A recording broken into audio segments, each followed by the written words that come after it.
I need to turn this on? Okay. Okay, Dr. Kisner, go ahead. All right. Ooh, whoa. Can you hear me? Okay. Good evening. It's 7 o'clock. We're in a school setting, so we're going to start on time. And we're going to end at 8:30. So I want to first welcome everyone and thank you for coming out. It's great to have parent and community interest in our redistricting process and being engaged and part of our school system. So I thank you very much. My name is Scott Kisner. I'm the superintendent of schools. Okay, so thank you. I do want to recognize a few people before I continue. I think I have 4 school board members here. I'd like to recognize our school board chair, Ms. Patricia Healy, our vice chair, Mr. Dwayne McCosker, school board member, Dr. Chase, Sarah Chase, and school board member, Ms. Holly Hazard. Okay, and the others, I think, will be joining us later. So the procedure tonight is to have a presentation. In a few minutes, we'll walk you through the process of asking questions. And the presentation tonight, as hopefully you're aware, is to help explain why we're going through the redistricting process. Tonight is not the night where we're presenting the redistricting proposals. That will happen in January, and we'll share those dates with you a little later. I know you're here, so this might not make sense of what I'm about to say, but just in case you want to know what you heard and you want to check, we are taping the entire program tonight, and the PowerPoint and the whole program will be on our website tomorrow morning. Okay, so if you have friends who are not able to be here, please refer them to the site. So what I'm going to do now is introduce Ms. Cherie Johnson, who's going to walk you through the evening and the Q&A process. Good evening. Yes, my name is Cherie Johnson. I'm the Director of the Office of Strategic Communication and Community Engagement. Many of you may have received note cards at the door when you walked in. You can place your questions on those note cards. After a presentation from our consultants with ArcBridge, I will serve as the moderator and read your questions. The consultants will answer those questions, and you can also continue to fill out the cards with your questions, and a member of the communication team will walk by, pick up your questions, and bring them up here to me. We will wrap up the event at about 8:25 p.m. and try to answer every question. If we do not answer this evening, we will respond to you within several days with that information. So please be sure to place your name and email address on the card in case we have to follow up with you with an answer. This can be a frustrating time for some, but please remember to be respectful this evening. Do not shout out questions. I will only respond to the note cards. There are also 3 other meetings coming up on January 15th at Edward E. Drew Middle School, January 17th at Stafford Middle School, and January 23rd at H.H. Poole Middle School. All meetings begin at 7 p.m. and end at 8:30 p.m. At this time, I would like to introduce our consultants with ArcBridge for a presentation.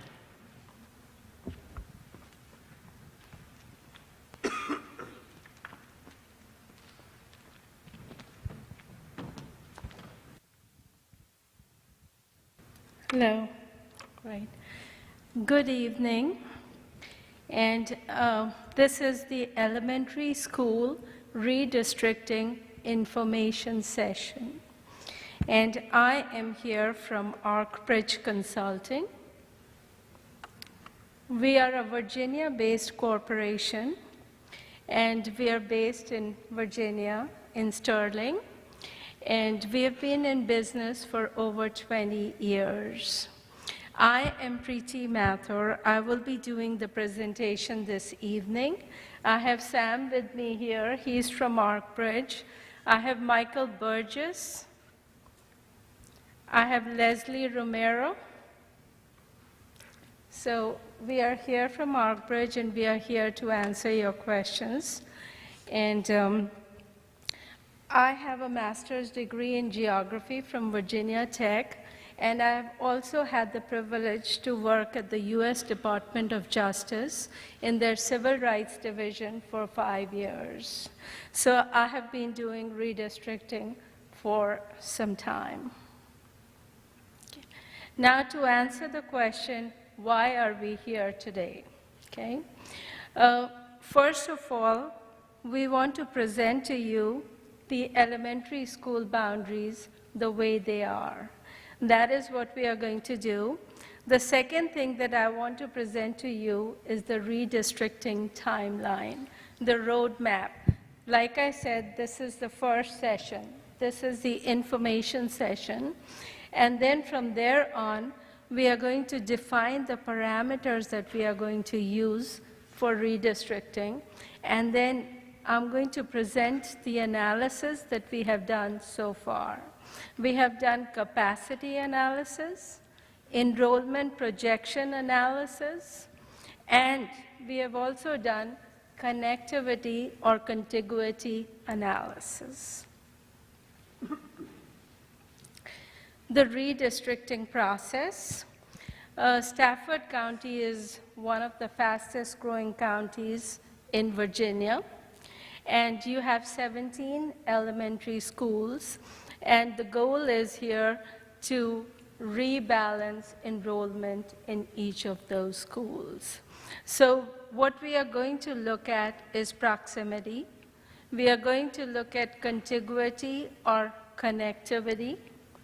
We are going to use the SCPS planning units for redistricting.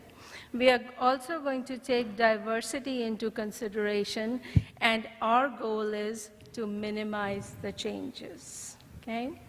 The redistricting process has to be completed by February of next year.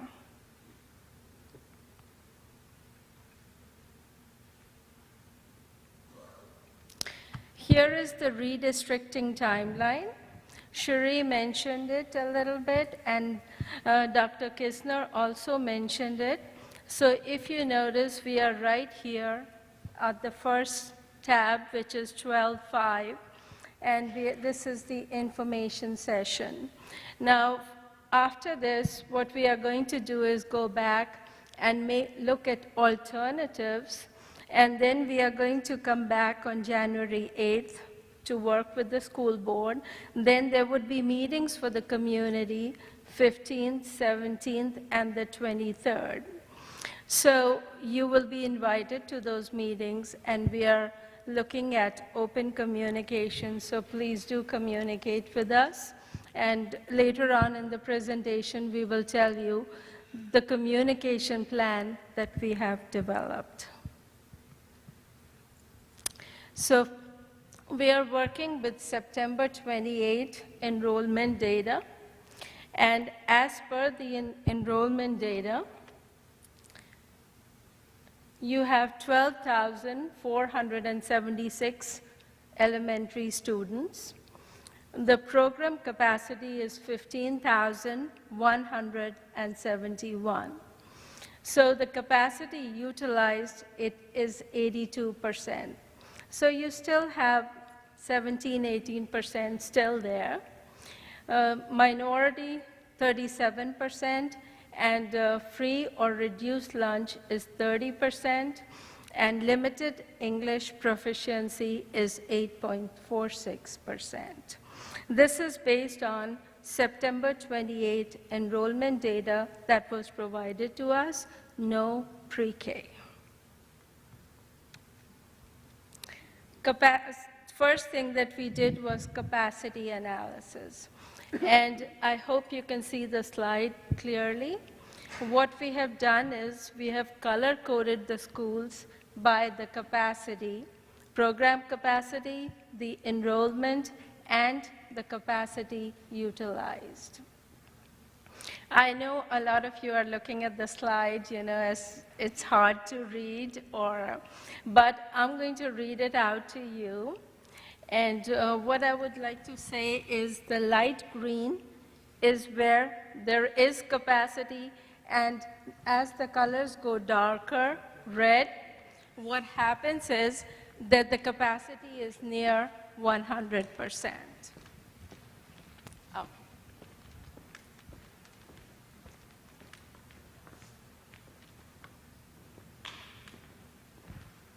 Maybe if we turn off a light or two, it might be better. So right off the bat, if you look at the slide, we have Garrisonville and we have Rock Hill, and they are under 70% utilized. Then we have the lighter shade of green, which is under 80% utilization. So, and the one in orange is less than 90%, and the one in red are those schools which are greater than 90% but less than 100%. Okay?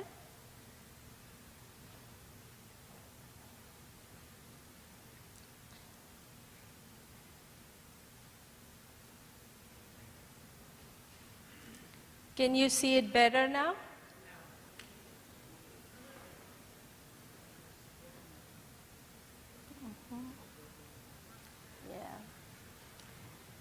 But what we are going to do is we are going to put the presentation on the website so you will have access to it. Okay? So I'll move on to the next slide. What we have done is presented the same information, but we have presented it on a map so you can see it better. And here we are showing the same information but in a map so you can see it better. So the schools which are greater than 90% is Brent, Rocky Run, Stafford, Whitewater, and Winding Creek. Okay? The ones in green are the ones, the lighter green is less than 80%, and the dark green is, which is less than 70%, and those are the two schools, which is Garrisonville and Rock Hill. Okay? Now, here we are going to present some observations based on this enrollment data that was provided to us. So the good news is that as of now, each school enrollment is within its program capacity. Okay?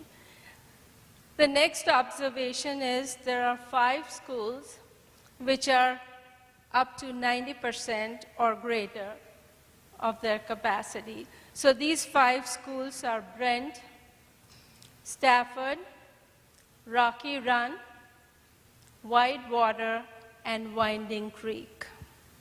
Okay? Garrisonville and Rock Hill are less than 70% utilized. Okay? So now what we are going to do is we are going to look at the schools which are greater than 90% capacity. The first one is Brent, and as you can see, Brent has a big area, and the adjacent schools to Brent are Garrisonville and Rock Hill. And we have Hartford, we have Falmouth, we have Winding Creek. So this is just to show you how the schools are and what the adjacent schools are, so that when we start making the adjustments, these schools may be affected. Same thing for Rocky Run.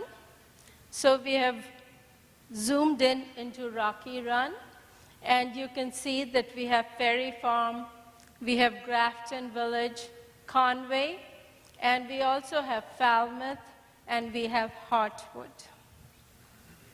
Okay. Stafford, we are looking at Stafford, and here we have Conway, we have Grafton Village, and then up north we have Moncure, we have Burns, Winding Creek. So this is just to show you where the schools are and their capacity and what may happen based on proximity adjacency. We have Winding Creek here, and if you look at the numbers, Winding Creek is the one which needs the most attention.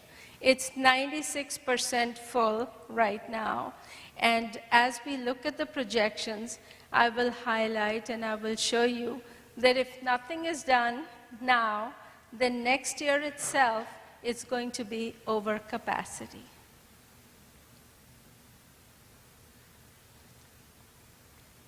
Whitewater is 90%, and here the schools which may be able to take in some students could be Moncure, could be Park Ridge.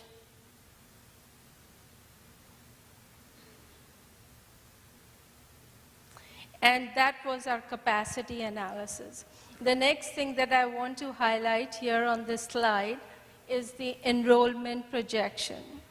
The enrollment projections, what you can see is on the left is your schools, and they are listed in alphabetical order. We have the program capacity. The next column is current enrollment as of September 2018. And then we have the 10-year projections. Now, once again, we have used a color scheme. The light green means that it's less than 90%. The yellow is 90 to 99%, and the orange and red is when the school is over capacity. So here, if you look at Winding Creek, as I told you before, that in the very next year itself, it's going to be over capacity. And then we have Rock Hill, which will still be okay next year, but then the following year, it's going to be over capacity. All right? So here, this is, at a glance, you can see that this is the time to take action. If you don't, then some of your schools will start getting over capacity, while the others would be under capacity, underutilized. So some observations based on enrollment projections. And here we are trying to focus on 5 years. So the schools which would be greater than 90% capacity in the next 5 years would be Brent, Burns, Hartwood, Stafford, and Whitewater. Schools which would be over capacity would be Rocky Run and Winding Creek. So these are our observations based on current enrollment and the enrollment projections. And to follow on, Garrisonville will reach only 65% of its capacity, and Rock Hill will reach 70% capacity in 5 years. So there is a lot of room in these schools, while the other schools are being fully utilized and will be over capacity. So far I showed you capacity analysis, I showed you enrollment projection analysis, and the third thing that I'm going to show you is connectivity or contiguity analysis. So on this slide, what you see is 2 insets, okay? One is, we call it inset A, which is in the northern part of the county, and then we have inset B. So in the following slides, I will show you what these insets are and which schools I'm going to talk about. So the observations here are that some schools do not have a contiguous attendance area. And these schools are Hampton Oaks, Park Ridge, Falmouth, and Brent. So I'm going to show you zoomed in maps so you can see how the attendance areas are. So Hampton Oaks and Park Ridge. If you look at Hampton Oaks, we have it in blue. And you can see how it has 3 separate areas where the students are coming to Hampton Oaks and they are not connected. Okay? The other one is Park Ridge. We have Park Ridge and we have a separate area from where students are coming to Park Ridge. Okay? So that was inset A from the previous map. Now in this one, we are focusing on Falmouth and Brent. So if you notice, we have a little small area for Brent, which is not connected, okay? And then we have two areas which are not connected, and you have students going to Falmouth, okay?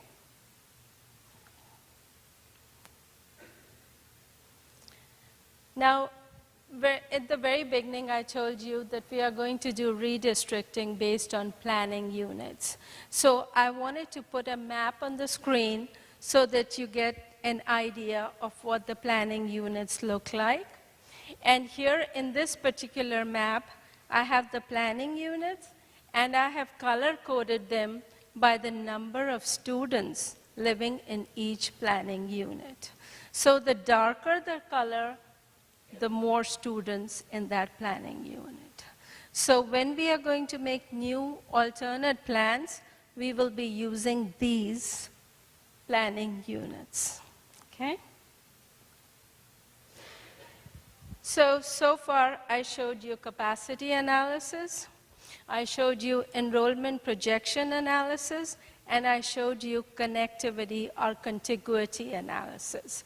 Now here what I want to tell you, what we are going to do now, okay? We are going to develop two alternate plans, and our goal is going to be balancing the enrollment. And what we are going to do is we are going to produce maps and statistics, so we'll show you where the old boundary is and where the proposed boundary would be. So you would get an opportunity to take a look at them, provide us with feedback, and we will also develop pros and cons. So you would know, okay, if I go with this plan, what is the good part about it and what is not so good? So we will do that for you. We will create the new boundary lines and we will describe the changes. And the important thing is we want to communicate with you. So we have developed some channels here. The first one is the SCPS redistricting page. So we have a link here for you that anytime there is an update, the school will post it. So you go ahead and you keep checking this website. The second one is an email address. That email address is for us. So anytime you have a question, you send it to scps2018@arkbridge.com, and that question or comment is going to come to us, and we are going to share all those with the school, and we will provide you with a response.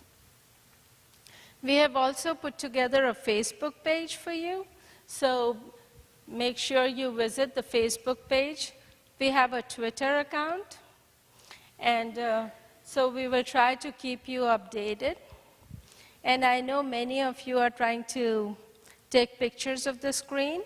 We do have a frequently asked questions flyer, and in that, at the back, we have all these URLs listed. I also have an Instagram page, so if there are Instagram savvy people, they can check the Instagram as well. So this is all I had to share with you today, and this was the as-is model. And with this, I'm going to give it back to Cherie, and she is going to take the questions. And Before we go with questions, first I want to welcome Ms. Jamie Decatur, school board member that is here. Thank you for being here. So I just want to reinforce what Cherie said. We have a lot of questions, which is terrific, and we're going to take only questions from the postcards. So if you ask a question and we're going to give you the answer, that we know at this point in time. We're also going to be honest with you and say we will need to get back with you because we don't want to make up answers, all right? I also want to introduce Scott Horan and Matt Townsend from the Planning Department from the school system because they're going to help answer the questions that I don't want to answer, okay? So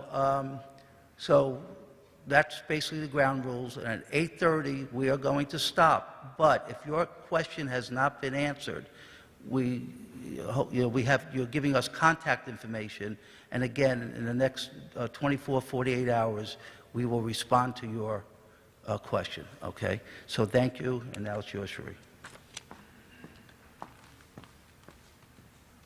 All right, at this time, we will move into the question and answer session of the program. We'll begin with our first question. Will students go to the elementary that is closest to them, or will they pass 2 or 3 schools on the way to their assigned school? Who would like to take that question? Oh, you know what? Yep. So obviously, the objective, as you saw on the PowerPoint, is probably the primary criteria we'll try for proximity, that you will go to the schools closest to where you live, but recognizing that some parts of the community are growing faster than others, so that might not hold true in every case. All right? All right, thank you. All right, our next question. I have one child enrolled and scheduled to enroll next year. Will any grandfather clause account for siblings remaining in the same school? Okay, the only grandfather clause will be rising 5th graders will be able to remain at their school contingent upon their family providing transportation. Siblings will not be grandfathers, okay? Only rising 5th graders. Okay. Given the role of the Board of Supervisors has on local development, what has been their involvement in the redistricting process? What are the plans to engage the Board of Supervisors in the future? Okay, so I believe just maybe more opinion than fact, but I provide some fact. School board and Board of Supervisors have regular conversations. Next week, we're actually having a meeting where 7 school board members will meet with the 7 Board of Supervisors, and so this conversation has been and will continue to be ongoing. Are you required by law to socially engineer school zones in order to balance segments of the community? Okay, I'm not totally clear what the social engineering part means. I think I have an idea. I think we have a responsibility to make sure that our schools have a level of equity, and that's the direction, one of the criteria that we're using, but I'm not going to address social engineering. Okay. Why no full-scale redistricting so no continuity of education can be addressed? Small localized redistricting seems like a Band-Aid on the bigger issue that needs more schools and full-scale redistricting of all grades and areas. Yeah, right now, the elementary is our priority area. We don't see at this point a need to do a middle and high school redistricting. And also, before we would enter the middle school redistricting, we want to get clarity on the feeder school patterns that go into the middle school, and then, of course, the middle schools that go into the high school. So the decision was, based on what you saw there in the data, is to address the most critical need at this point. My neighborhood has been redistricted 3 times in the last 10 years. Will the history of previous redistricting be taken into account as a criteria during this process? If not, why not? It seems some neighborhoods constantly have to change, while others never change. Yeah, I guess my answer was yes. The history of previous redistricting is being looked at, has been looked at. Only thing I could tell you, you know the community better than I do. I've only been here for 4 months. we're growing at a fast rate. So when we redistrict, we use our best data and use our best forecasting, and then we also try to anticipate new development and so on. And when we reach a capacity that we're not comfortable with, we don't think it's good for learning, then we go back to the redistricting and try to work with the Board of Supervisors in getting funding for additional buildings. Will there be any changes or redistribution of school staff or principals as a result of redistricting? How will comments from the public hearing be considered? Could public comments result in a change to the redistricting plan? How is capacity measured? That was a smart writer. They wrote a lot of questions. Okay, so I will just answer, I remember two of them. Okay, first of all, absolutely when we redistrict, so that's why the school board is being highly encouraged in February, late February, to make a decision. They will have public hearings at their meetings before they make decisions. And of course, feedback, I think we're showing you, we're absolutely seeking feedback. We want input. So it absolutely will be considered. Staffing patterns will change. Staff will be redirected based on the redistricting, and obviously that's one of the reasons we want this process to be completed by late February, early March, the latest. Not only do we have to work with staff to do reassignments, but then we have to work with transportation and other resources. So it's a big project ahead for all of us. What is the criteria for determining which children are redistricted? What was it? What's the criteria for determining which children are redistricted? Okay, so I should have brought it with me, but the school board has a list of criteria that they look at. Size of the classes in a building, obviously capacity is way up there. Proximity is up there. Then there are other areas like balancing some of our, I'm not sure balance is the right word, but to look at the programs for children with special needs, where is the best location for them. Many of the programs for children with certain disabilities are not, they might be located in a building, but they serve children from multiple schools. So there's a lot of criteria, and we will post on the website the school board adopted criteria that they look at. That will be on there tomorrow. Okay. When redistricting, will greater consideration be given to existing families over unrealized families in new or future subdivisions currently being built? So when we redistrict, truthfully what will happen, we'll create new boundaries. And whoever's in that boundary will be assigned a school. The only exemption, again, will be rising fifth graders.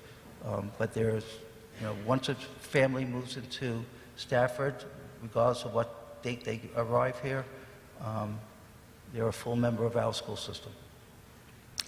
Is there a plan to look at feeder patterns? Yes, absolutely. How are projected enrollments calculated? If new subdivisions are being built, are these numbers estimated or taken into consideration? Okay. Matt. Thank you. So new developments are accounted for in the projections. Every approved residential development, every approved residential development as of September 1st of every year is calculated as part of the projections. The projections are mainly two components. We have a cohort survival side, a new development growth side, and they come together to equal the projection. In a nutshell. Okay. How does this affect the pre-K program? Will Falmouth Elementary School keep its pre-K program? Okay, so you might have noticed that the enrollment numbers we were showing, you said without pre-K, because what you may be aware, maybe not aware, we're opening up in August a program on Garrisonville Road. We have a program in the southern part of Stafford, and we're opening up a program in the northern part. It's the old Fredericksburg Christian School, if you're familiar with it. So preschool, and this is something that school board and board of supervisors worked to create additional space and really, I think, also increase the quality of the preschool program. But anyway, preschool classes will be removed from the elementary schools, and they'll either be in the southern part at Melchers or the northern part, and then we'll have additional classroom space. Okay. How are planning unit boundaries defined?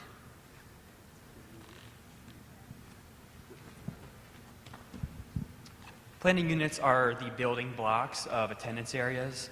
They are also the basis that the projections are calculated on. So they are the statistical unit that makes up the projections. They are defined by they're snapped to parcel lines in GIS. So natural barriers such as I-95, Potomac Creek are accounted for. Subdivision lines are accounted for. And we look for natural breaks in a piece of geography where it makes sense to draw lines there. I've heard that redistricting happens quite frequently. Is this correct? If so, why is building a new school the solution? And how did you get the enrollment numbers? Okay, so the school board has what's called a capital improvement plan. And the capital improvement plan is our communication vehicle to the public and the board of supervisors of large projects that we believe is needed for multiple reasons. One, because the condition of a school might need to improve their HVAC system, it may need some expansion of space, and also because of enrollment. And our school system, again, continues to grow at a rate that suggests pretty clearly that we will need more schools. So we have submitted to the Board of Supervisors the capital improvement plan, which the school board adopted just a couple weeks ago. And next week's meeting is an opportunity for the school board and Board of Supervisors to talk about the capital improvement plan, which I will just tell you at this point in time, does have 2 new schools that the school board has approved, and obviously it's continued upon county funding. One is a 18th elementary school, and one is a 6th high school. Are they going to be redistricting all grade levels, K through 12, or just elementary? Yeah, right now, just elementaries. How did these initial feeder plans become so disjointed initially? I don't know.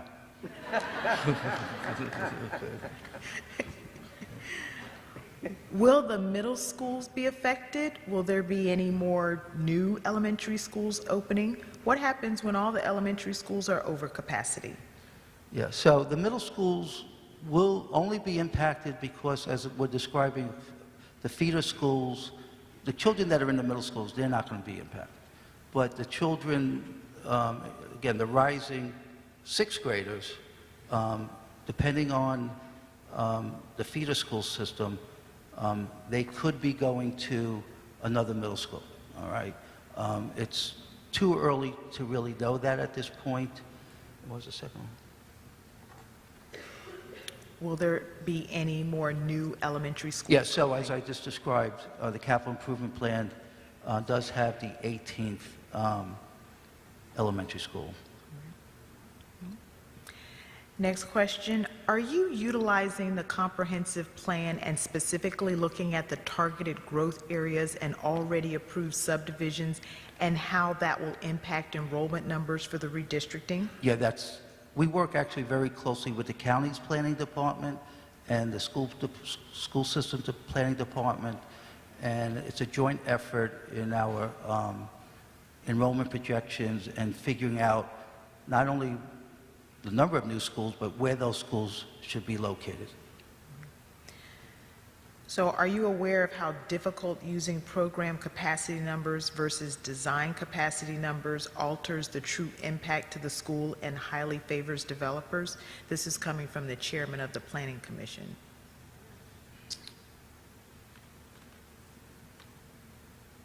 Yeah, I'd be happy to talk to him after. I'm not sure I'm really clear of that question. Next question. Our neighborhood is on a feeder pattern. If our elementary school is changed outside of our feeder pattern, this was just done this year, will our kids be taken outside of the feeder pattern for elementary, then go back inside the feeder pattern, middle and high school? Okay, so the feeder patterns, again, we're going to try to get feeder patterns that are, as somebody described early, maybe fragmented. We're going to try to get some consistency and clarity and have, it's not always going to work out because we have 17 elementary schools and we have, 8 middle schools? So, just by the math, it's not going to be that clean. The high school, I don't see any impact to the feeder system at this point in time. Okay, next question. Do you take into consideration the route the buses will travel? For example, trying to avoid heavier traveled roads such as Route 1, does this have any weight at all? Yeah, so the answer is absolutely yes, but as you know, this community, when you think you're avoiding something, all of a sudden you have a reminder that everybody else is trying to avoid it, and then it gets pretty congested. So our transportation department GPSs all our routes, and they know how long buses are taking from the time they started to the time they end.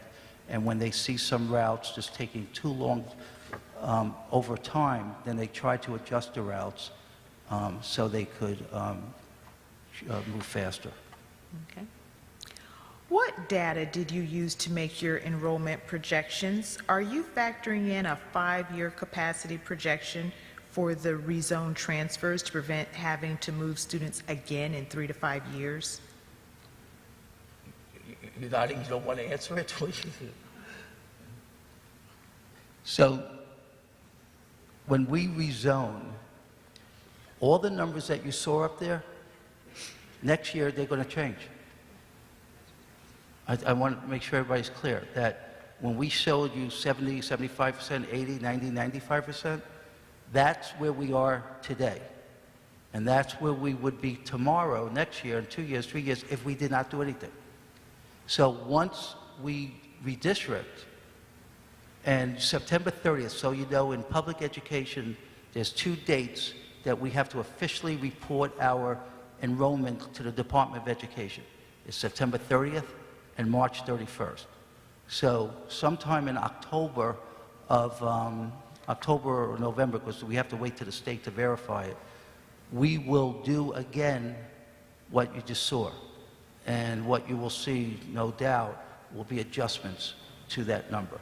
I will also just say this is just from experience. This is probably my 4th or 5th redistricting experience.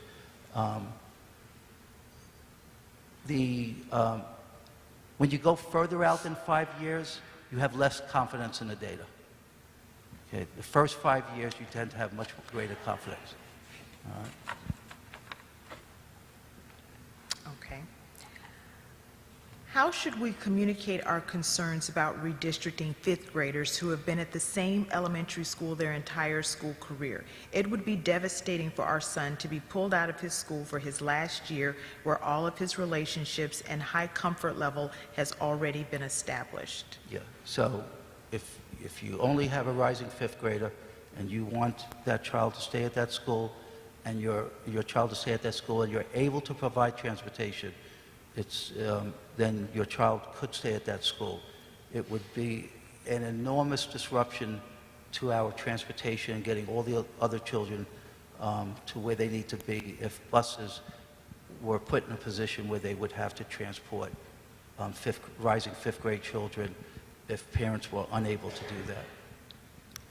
Are there any plans to help overcrowding by relocating programs such as pre-K or autism classrooms? Yes, the answer, so the pre-K we're already doing, and our special ed directors and other staff are part of what we call a planning team, and we're looking at where it makes the greatest sense for those programs to be based on where those children live, and then also how we could alleviate some space because maybe a school has more programs than maybe some other schools.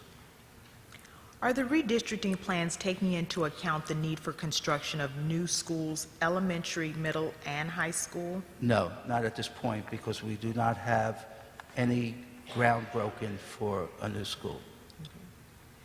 Will children living or attending Kate Waller Barrett Elementary School transfer to, I think that's Hampton? The answer is we don't know at this point. Are there CIP for any new schools? Yes, there's a CIP approval by the school board, not funded yet by the Board of Supervisors, as I described, for a new elementary school 18, high school number 6. When considering a student's distance to a school, is it as the crow flies or driving distance? I never really understood what the crow fly means. Okay, it's more, I think, the driving distance than the crow flies. I think crow flies could get over 95 a lot quicker than the cars. Okay. Overdevelopment in some areas has caused the overcrowding in some schools. Has there been any consideration to stop developing in certain areas and issue permits to other areas to balance the population? Yeah, that function, responsibility really is not school board or mine. That's a good question to ask your Board of Supervisor representative. Capacity percentages are mentioned with emphasis. Do all schools have the same numerical capacity? Do they all have the same number of each grade or classroom? So there's standardization. There's an exception to what I'm about to say, and I'll mention the standardization. Standardization first. For K through 5, there's 24 for K, 25 for to second and third grade? 26, and then 27 for fourth and fifth. Based on federal and state regulations, certain schools that have a higher percentage of children that qualify for free and reduced lunch, their K through third grade numbers have to be lower. Okay. Are geographical boundaries like lakes or I-95 taken into account for bus route planning? Absolutely. How did capacity increase by over 1,000 for the input into the redistricting? They're saying it was 15,171, previously 13,496 Okay, how did capacity increase by over 1,000? for the input into the redistricting. Some of that was accounting for the new rebuilt Moncure Elementary School, and then most of that is the change in the assumption of the class size that was a part of the program capacity calculation. Are there any plans to build new elementary schools in the crowded areas? If so, when and where? If not, why not? Those communities could face redistricting again. So again, there is a 18th school, elementary school. I think, I'll just tell you what I think. I think it would make sense that we would be building it where there's a great need and based on where our children are. The date, 20, which is 27. Yeah, 2027 would be the opening date. I just, again, this, you know, in Virginia, depending if you came from other states, different states do it differently. But in Virginia, the Board of Supervisors is the appropriating body. So school board has submitted a plan. We're going to discuss it again next week. And then we're hoping there could be a consensus agreement that we could start funding, planning for the funding for that project. When can we expect another round of redistricting? How long are the districts generated by this round anticipated to last? It's hard, it's, I say the next redistricting will happen after I retire. It should have happened before I got hired. No, but right now, this is what we're planning for the elementary school. I think the school board has been, if you follow it on the school board, if you watch the school board meetings or come to it, we're transparent in announcing these. I really appreciate the questions, everybody being here. Would we want to do redistricting if we had a choice? The answer would be no. So right now, the only plan is to do the elementary redistricting. School board will look at the middle schools and we'll look at high school, but we believe this redistricting and with the 18th school will take us a long way. Our neighborhood only contains 28 houses. Will the size of the neighborhood be taken into consideration? Our neighborhood follows a feeder pattern, and it seems unlikely our 28 houses will tip any school to capacity. Yeah, I think, again, it's, I don't want to say something I'm not sure of, okay? That might be a question with a specific address, location that you could send the consultants, and we could take a look at that. Why does SCPS continue to do very short-term redistricting instead of looking at long-term planning such as 10 to 15-year plan? Also, why has so much influence been given to the more vocal neighborhoods?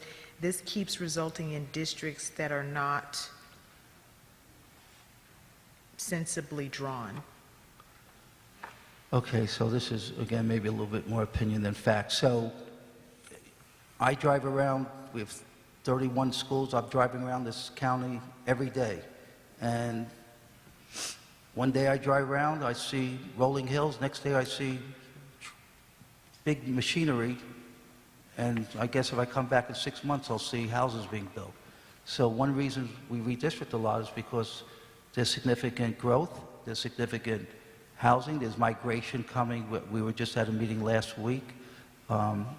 And we heard a presentation about Stafford, and I think what you already heard was that the growth, absent of a recession, will continue in this area, people coming from the north, coming down south. So we are trying to balance the schools so we don't have schools that have 95, 100, 105% capacity, and others having 65, 70%. There are numerous children within the district that have endured emotional stress at home and school. My child has finally found a school where he has connected and improved at school. Is the board going to work with guidance counselors and already emotionally impacted families before ripping them out of their safe zone and moving to a new school to start over? Yeah, I absolutely, that we will work with groups, but we would obviously, if a parent informed us, we would notify school counselors and others to work with your child to alleviate as much as possible whatever stress they may have due to a new school. Are there plans to build larger schools or build additional classrooms, build to keep levels under 80%? So I just mentioned new schools. They're school board, not to get off topic too much, but we're looking at some renovations to Ferry Farm, and there's other renovation projects that are down the road. Larger schools, again, that becomes a conversation with the Board of Supervisors because larger schools are contingent upon funding and acreage. So it's too early for me to tell you that the answer would be yes or no. Okay. And this is the last card I have, so if anybody has any more cards, bring them up here. Okay, I see some more coming, okay. For the consulting firm, how many elementary school redistricting have they done?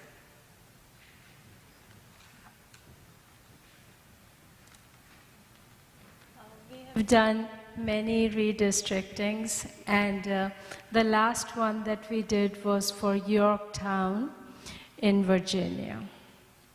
We have worked with the San Diego Public Schools in California. We have worked with the Suffolk County Public Schools, so we have worked with a lot of schools, as well as city and council districts. Okay. All right, I have some more coming.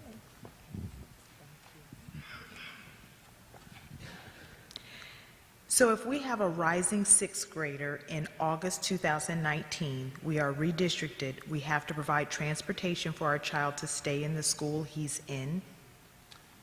Yeah, I think, I know I made a comment before that I'm just rethinking my comment about how the middle school is going to be impacted. So I'm going to, because your question is really pertaining to a middle school student, and I want to just reflect on it a little bit more, and that will be a Q&A that I'll answer on the website. Or if that parent who wrote that wants to email me directly, which you could get my email right off the website, I'll be happy to answer that. Why doesn't the school board redistrict new neighborhoods before they are built and before they add to the overcrowding? Well, it's hard to redirect. I mean, the answer is, redirecting or redistricting is already, for many people, a stressful time. And I think it would be hard to explain to people, we're anticipating that there's going to be 200-300 homes here, so we want your child, and that they're going to be here in 5 years, so we're going to ask your child now to go to another school. Again, we pay close attention to the development that happens in our community. The process in Virginia is the capital improvement plan goes to the appropriating body, and every year the school board submits one, and then it goes through a process to see what could be funded or not. Our neighborhood is a very close-knit neighborhood. Is keeping neighborhoods together going to be the same elementary school being heavily considered? I think neighborhoods, one of the things they will look at, that's why they showed the map where we have certain neighborhoods that although they're together, they're separated by other neighborhoods that are going into other schools. So I think there's going to be an intent, definitely an intent, to keep neighborhoods. Now, the only thing I would just tell you, from experience, we may all define neighborhoods differently, okay? And I think you understand that. I don't know where you live, but I live in Stafford. In my neighborhood, I don't know, it's pretty big. So, I don't know what stops the neighborhood and what starts the neighborhood, but it's just got a lot of homes back there.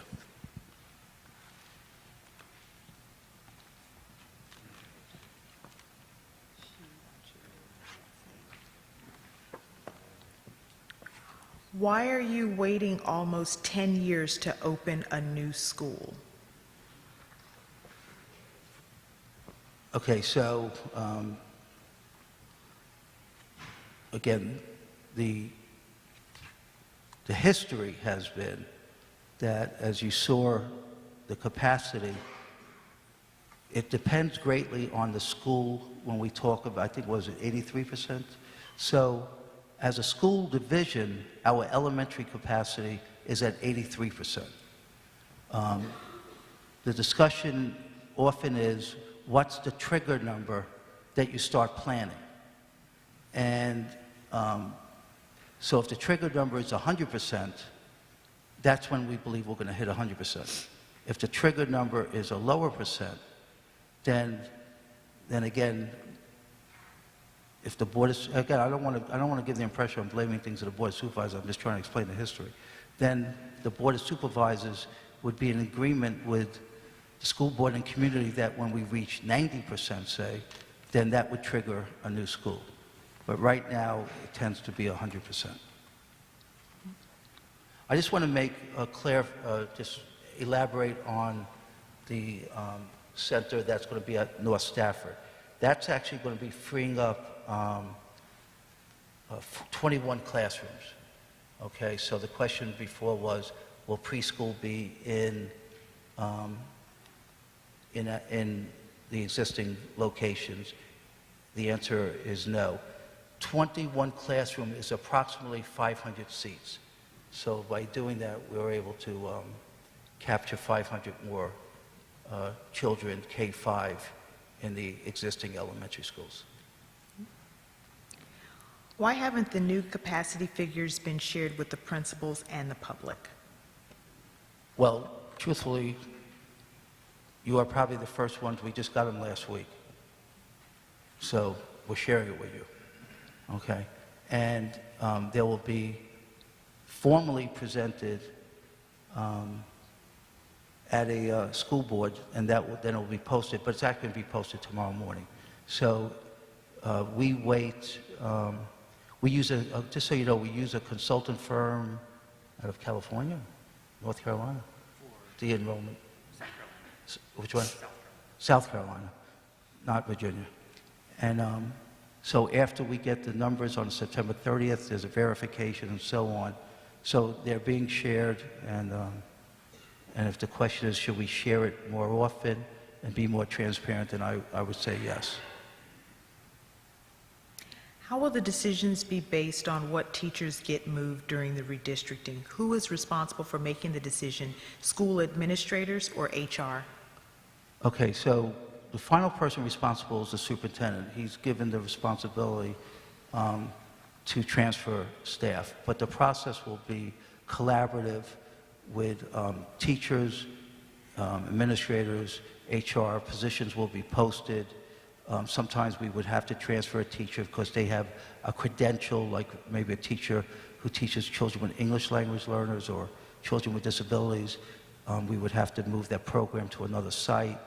In other cases, if there's vacancies, so we'll have two things going on. We'll have natural reduction of teachers because they depart, and then we'll have a teacher movement, some schools less, some schools more. All right, just one observation, someone just wanted to make a point, suggestion, don't highlight a presentation in dark colors, dark red, green, or orange, because that cannot be read by anyone, so just a suggestion for future presentation, so just a comment. Yeah, well taken. Okay, Thank you. got it. Yeah. The next question is, we have heard how geography drives the new school. How are socioeconomic characteristics taken into account? Well, again, that's something we look at, but I don't think the school board, I'm sure they would not be supportive of this notion that we drive children many, many miles to balance numbers. I think that's remarkably unfair.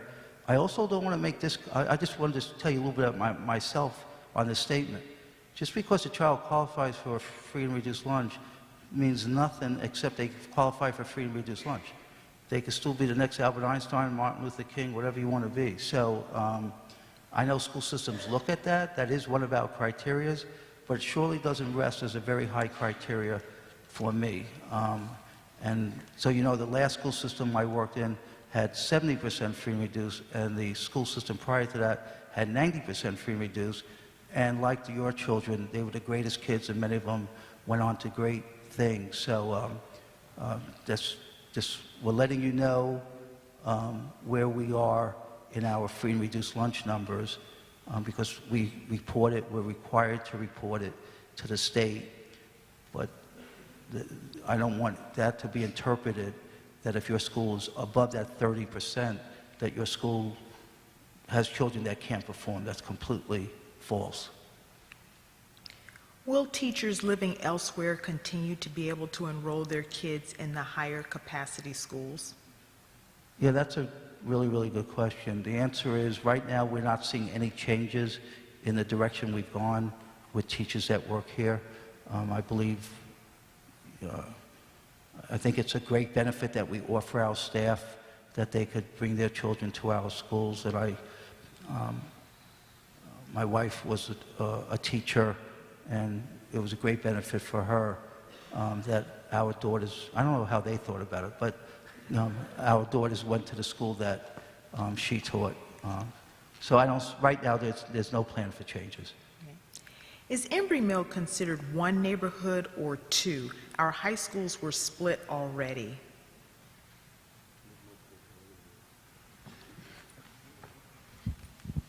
There are multiple planning units within the Embry Mill subdivision.